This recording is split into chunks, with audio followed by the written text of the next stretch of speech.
Hi, Diana. I want to start out with pointing out all of the domain-specific vocabulary that you used. I highlighted in green over here things such as I can, statement, modeling, journaling, exit slip, off task, grammar, punctuation, and capitalization. And you talk specifically right here about math vocabulary. So I think you did a good job at incorporating the domain-specific vocabulary into your writing piece. Now, a couple of stylistic things that I liked.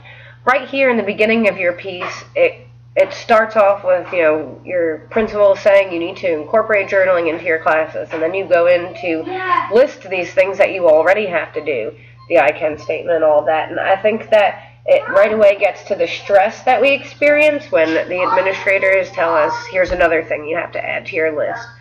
And I think you are successful at getting that tone of the stress that, we have all this stuff to do, but here I want you to do this also. So I thought that was very good. I highlighted this quote over here because I thought it was a strong quote to use, because you are struggling in the first paragraph with figuring out how am I going to add this with all the other stuff, and then this quote provides you with the sentiment that journaling is so malleable that you will be able to work it into your lesson for any purpose that you have.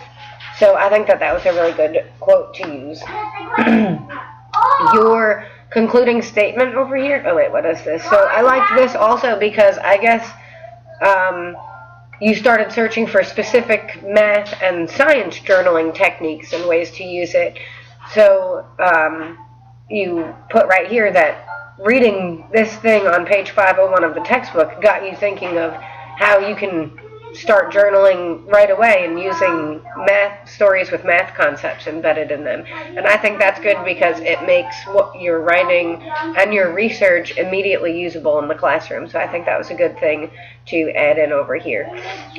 As for your conclusion, the second part of your author's purpose, I think that your conclusion does sum up your entire piece, that it says that it is significant because you can fit journaling into every subject. And you'll just have to set aside more time for writing and go through lesson more quickly.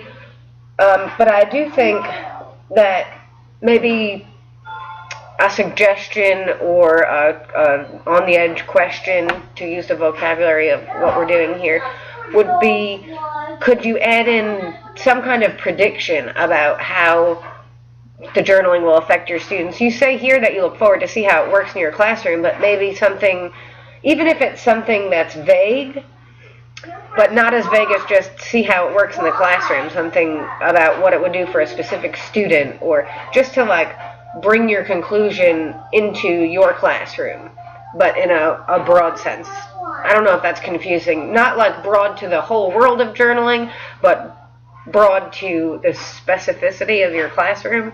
Might be a little confusing, but that's what I have for maybe something you could add to develop this piece a little more.